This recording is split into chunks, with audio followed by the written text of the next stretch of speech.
Rashbi on page Kuf Tzadi Daled. After we've read some of this and going back over it again, I noticed that, there's a lot of water ran under the bridge, so to speak, and we forgot where we were, so to speak.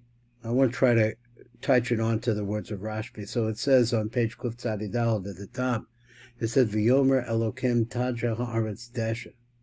So he says that somehow this is the appearance. I'm not sure exactly how it comes about.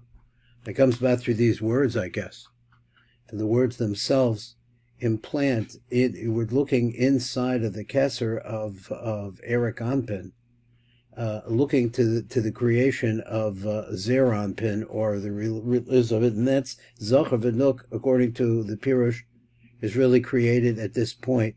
So he said the words are V'yomer Elokim Tadsha Haaretz Desha, that's Zohar V'nuk, in this deep appearance that they're coming out. Esav Mazria Zera, Eitz Pri Oses Pri, that's the concept of Zohar V'nuk, both of them there. So then it says, Haina Dechsev, this is the meaning of this pasuk, V'anisem as nafsho seichem v'tisha l'chodesh ve'erev. So this goes to the concept of the Aliyah of Malchus to Bina, which takes place, I don't know too much about, I wish I would know more here, about what happens as a result of that. And you wind up with this name Adni, to name with Elokim, which is menukad, Havaya rather, which is menukad as Elokim, meaning that the two of them are going to be together. Havaya Elokim is Malchus and Bina. So that goes with that ninth day exactly. He means the beginning of Yom Kippur. So he says Havaya Elokim, Havaya Adni Havaya. There you go. Ata hachilosi the Hara says as God lucho. So because I guess maybe that Malchus is in now Bina.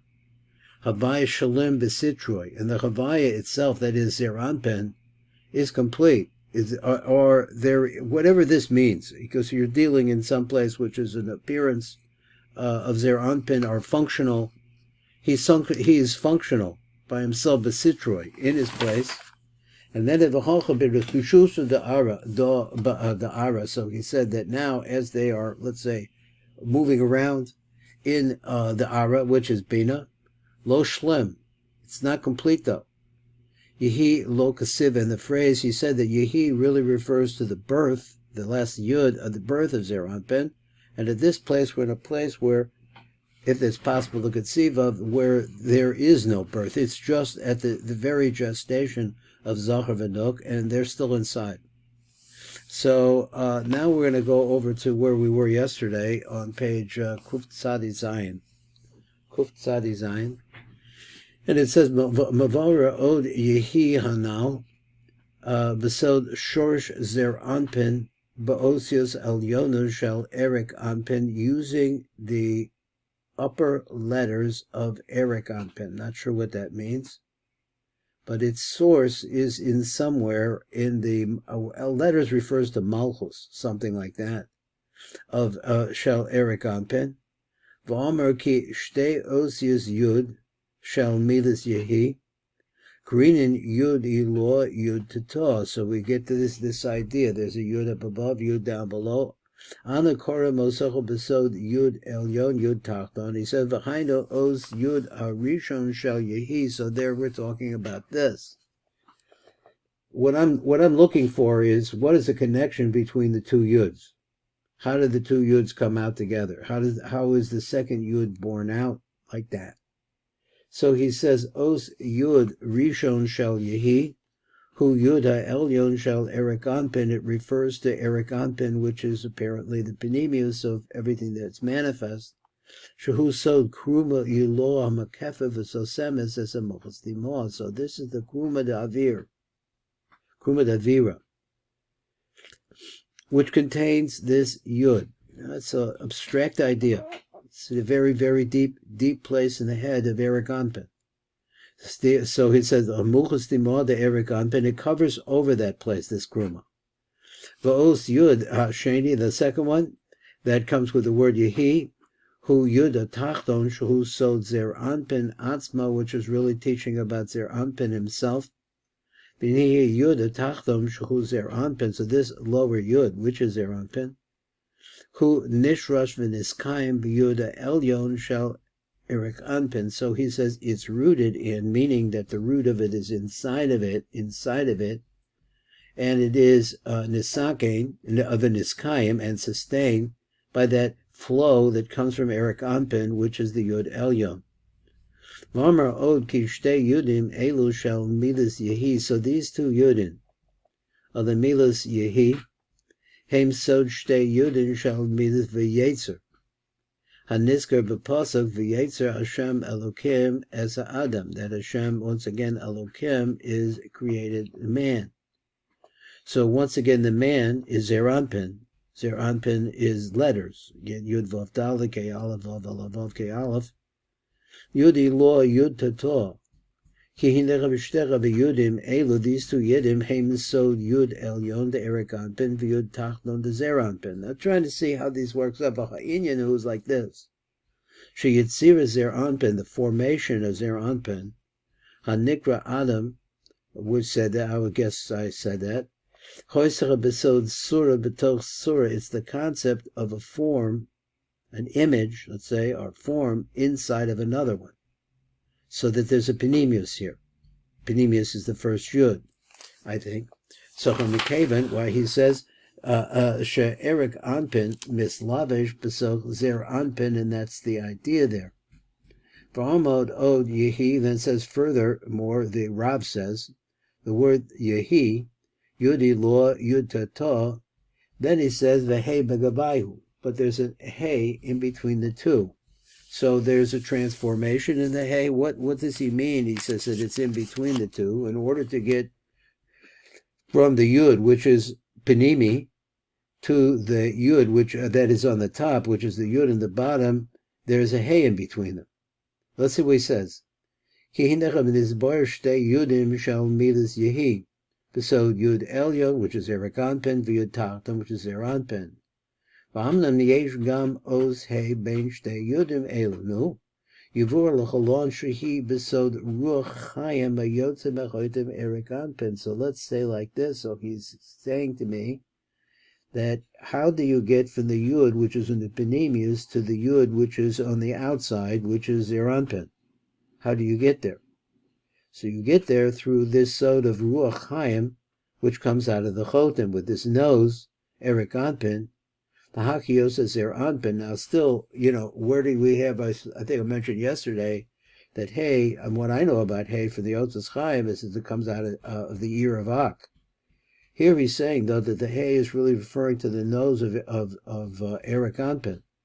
And it's for the purpose of the Chaim bringing Chius into Zer Anpin. It's like something inside of him, just the same thing with it is with us, is that something inside of us that gets us going. So he said, Midas Yehi, who klal hashlemas shel Zer Anpin. It incorporates Zer Anpin in a complete state of shlemas. Shahare os Yud and K shel Midas Yud K, heim sod Kruma ilo shel chochma de keser, v'ruach hachotem. So he says, so that this blowing concept is very important over there. It's interesting, that all the second Torah of Rabbi Nachman is devoted to the concept of the chotem, at least at the beginning of it, and this ruach, which is blowing out of there. So here he's saying, this is not talking about what we said previously, was talking about Ak, and I talk about the ear of Ak. This is talking about Erik Anpin and Zer Anpin. So he said, the keser v'ruach hachotem v'yotze v'bina the keser, which comes out of the bina of keser. V'os yud achron shel yehi, who Zer Anpin asro shenishrash v'niskayim ba'os yud k, because the yud, the k now, he says it's a transmitter. It's a transmitter of ruach chayim. So Yud K Elyonim, the Erik Anpin canal. So we're inside of Erik Anpin. We're not somewhere else. We're looking inside of Erik Anpin. V'zechu b'shleimas ha'klali ha'klal shel Zer Anpin, and this is his completeness. What is his completeness? He says Shlim v'chodol the kol star, At this part, he's shlem, but not in every way. Not completely. Amnam Avshem Midas Yehi Romas the Sod Shlemas Zer Anpin Kamosha is Boyer. She is Boyer. Im Kal Zechab Ein Kam Shlemas Gemora because it's the Dada, but it's not in all ways. So he says in all sides.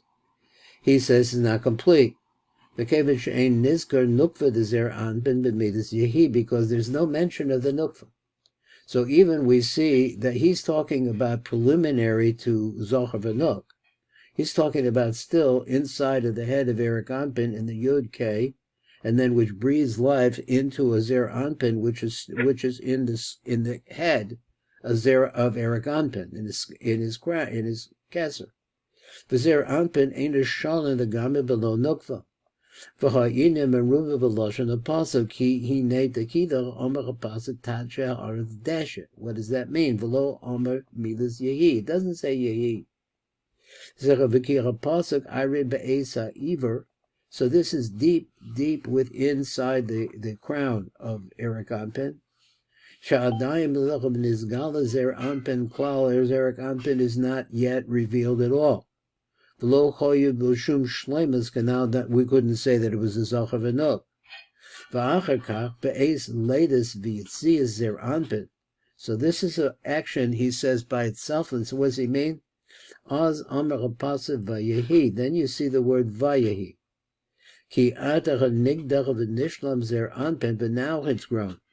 Zer Anpin is complete in its place.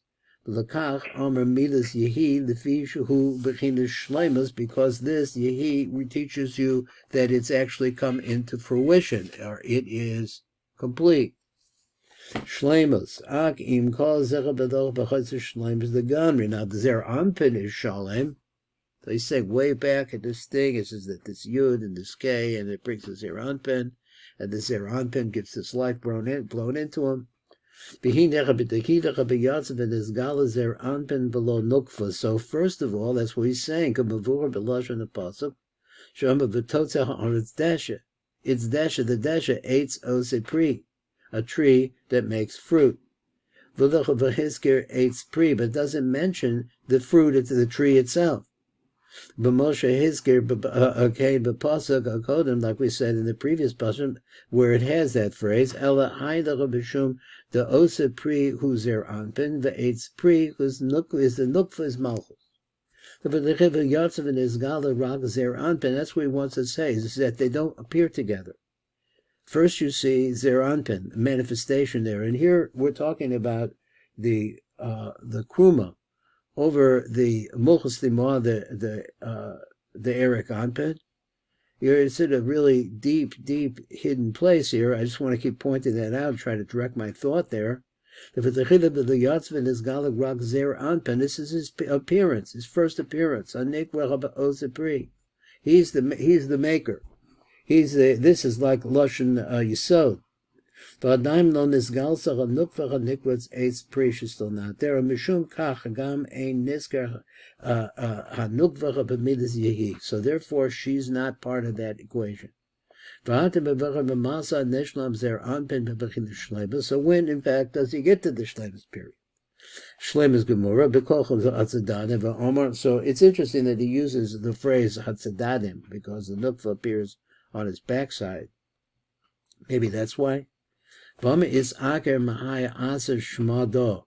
So you see Zer Anpin, me'aker b'machem mehi ima, he's uprooted then from the womb of Ima, im bas zugo, together with his female counterpart. V'yatza l'chutz, so now you have Zohar v'nuk together, l'chutz v'az and the aker mezer Anpin shem yehi hanal, so now we don't use that name yehi anymore.